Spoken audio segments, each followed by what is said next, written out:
kerja keluar dari rumah, jangan tidak berdoa, jangan mengandalkan usaha kita. Usaha kita nggak bisa datang rezeki. Yang datang rezeki Allah Subhanahu Wa Taala. Keluar dari rumah, baca doa, Bismillah ya Rob, saya mau keluar nyari nafkah buat anak istri saya. Walaupun kita kerjanya di toko, gajinya harian, tetap doa. Karena bisa jadi hari itu kalau tidak dapat rezeki kalau Allah nggak mau. Keluar ke tempat kerjamu kobongan, selesai. Bukan hanya dapat gaji, besok tidak kerja lagi. Makanya manfaatnya kita berdoa supaya Allah terus mendawamkan, memberikan rezekinya kepada kita. Jadi rezeki ini datang bukan karena usaha kita. Perang Badar tadi yang jumlahnya umat Islam 314 orang, sama Allah diturunkan para malaikat untuk bantu umat Islam. Tapi bukan karena adanya malaikat umat Islam menang, tidak, karena kemenangan dijanjikan sama Allah. Allah mau umat Islam menang, ada nggak ada malaikat menang. Allah turunkan malaikat hanya untuk menenangkan hatinya umat Islam supaya tenang. Orang itu kan kadang tetap mikir tuh, wong 314 orang masa bisa menang ngelawan 1000. Tapi dikasih tahu sama Rasulullah nih loh, malaikatnya Allah turun secara bergilir mau bantu umat Islam. Oh, kalau dibantu malaikat ya wes tenang. Jadi tujuannya Allah ini menurunkan malaikat untuk membuat hatinya umat Islam tenang. Kalian ini dibantu sama malaikatnya Allah walaupun jumlah kalian sedikit. Tapi bukan berarti kemenangan itu karena adanya malaikat, tidak, karena Allah menghendaki mereka menang.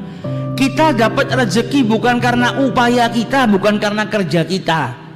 Keluarnya kita dari rumah itu hanya asbab, karena Allah tidak mengeluarkan rezeki langsung dijatuhkan ke rumah kita.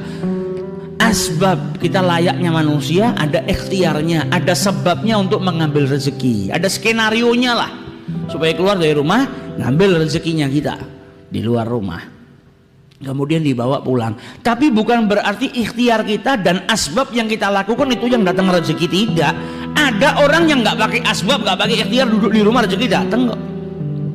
Kita pernah Pak, suatu hari pasti sering kita, bukan pernah, sering kita duduk di rumah nggak pakai kerja, nggak nyari makan, ada orang datang memberi berkat, ya kan? Berarti itu kan rezeki, nggak pakai ikhtiar, nggak pakai asbab. Ada orang datang nih, ada mitoni kayak ada berkah pengajian kayak dikirim ke rumah kita. Kadang duduk di rumah tiba-tiba ada tamu datang ngasih buah-buahan, padahal kita nggak ada ikhtiarnya. Nah ini rezeki daripada Allah Subhanahu Wa Taala. Yang terkadang kita diingatkan sama Allah nih loh, kau nggak pakai ikhtiar saja, kalau Allah menghendaki kau dapat rezeki dapat. Tapi karena kita ini manusia ya harus pakai ikhtiar. Tapi bukan berarti ikhtiar itu yang datangkan. Tapi ada daripada kalangan hamba-hambanya Allah yang khusus nggak pakai ikhtiar, rezekinya didatangkan sama Allah Subhanahu Wa Taala. Nah kita nggak bisa, belum sampai derajatnya seperti itu, karena kita tawakal aja masih mikir kok. Tawakal sama Allah masih mikir, iya nek selamatnya orang selamat piye. Nah tawakalnya kita masih ragu. Lah kalau mereka tawakalnya luar biasa, jadi jauh derajatnya. Sampai dulu pernah Imam Syafi'i ini berbeda pendapat dengan gurunya Imam Malik. Masalah apa? Masalah rezeki. Dalam hadisnya Rasulullah dikatakan, lau annakum tawakkaltum 'alallahi haqqa tawakkulihi, kalau kalian ini benar-benar bertawakal kepada Allah dengan sebaik-baik tawakal, la razaqakum kama yarzuqut thair, kalian pasti akan diberikan rezeki oleh Allah Subhanahu Wa Taala sebagaimana Allah memberikan rezeki kepada burung. Taghdu, burung itu keluar di pagi hari dalam keadaan khisaman, perutnya kosong lapar, kemudian kembali dalam keadaan kenyang. Nah Imam Malik bilang apa? Di sini yang paling penting tawakalnya. Kalau orang tawakalnya kepada Allah Subhanahu Wa Taala haqqa tawakkulihi, benar-benar bertawakal kepada Allah Subhanahu Wa Taala, nggak pakai ikhtiar, rezeki datang.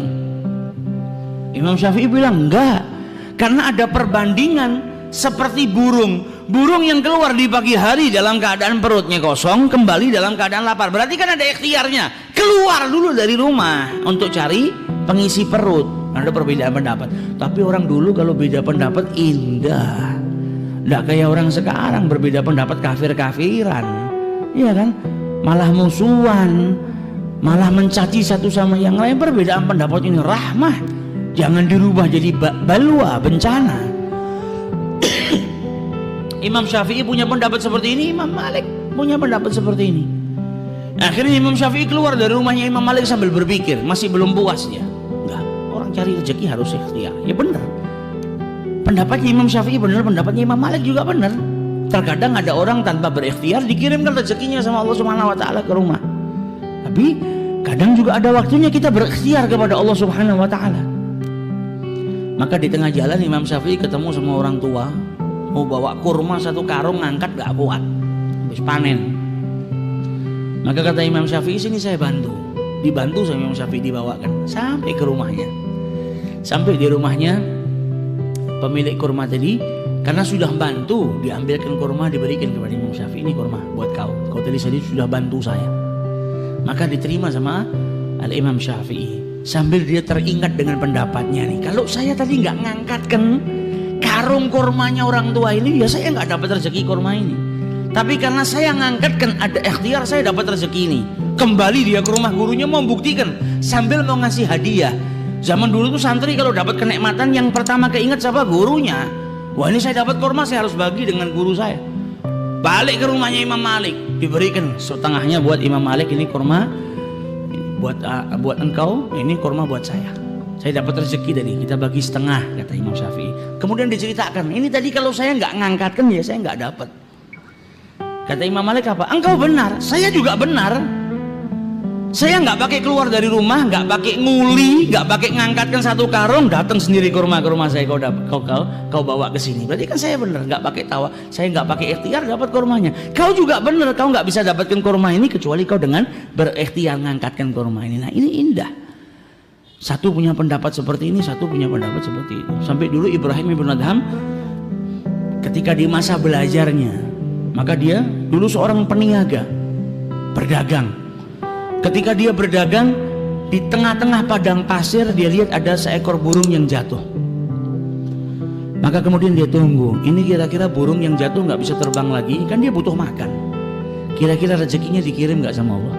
Kalau sampai rezekinya dikirim sama Allah Subhanahu wa taala, padahal dia sudah nggak bisa terbang, dia di tengah padang pasir seperti ini, tapi tetap mendapatkan rezeki dari Allah. Besok saya berhenti kerja. Buat apa kerja? Kalau memang rezeki itu dihantarkan.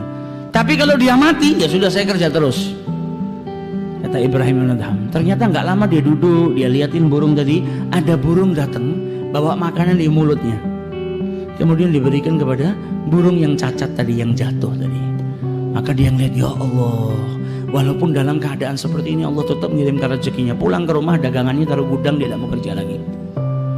Maka apa yang dia lakukan ini terdengar oleh Asyibli, orang soleh di zamannya Ibrahim bin Adham, walinya Allah.